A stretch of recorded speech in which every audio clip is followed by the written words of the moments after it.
Te-am așteptat cu tainic dor, te-am așteptat o viață. Privirea ta e un fior de taină și de dor. Ca într-un vis te-am întâlnit, mi-ai dăruit speranța și m-ai făcut om fericit.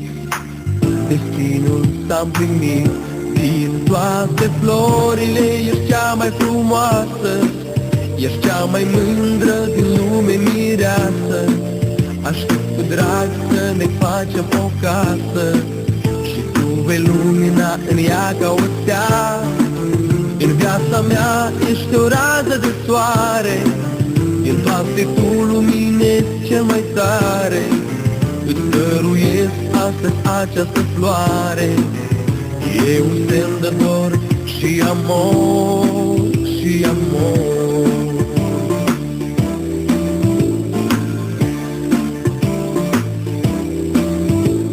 Ești tot ce am mai scump și acum, de ziua nunții noastre, printre șampanii și parfum, o șoaptă vreau să-ți spun: eu te iubesc și îți doresc tot binele din lume.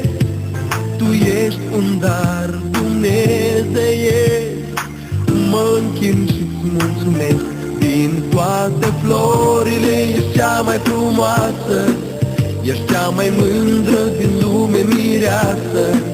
Aștept cu drag să ne facem o casă și tu vei lumina în ea ca o stea. În viața mea ești o rază de soare, din toate tu lumine cel mai tare.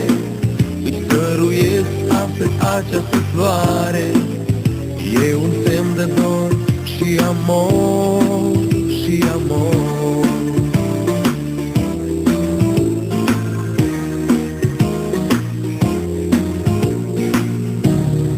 Din toate florile ești cea mai frumoasă, ești cea mai mândră din lume, mireasă. Aștept cu drag să ne facem o casă și tu vei lumina în ea ca o stea.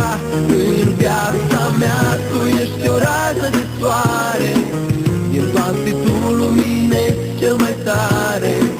Îți dăruiesc astăzi această floare, e un semn de dor și amor.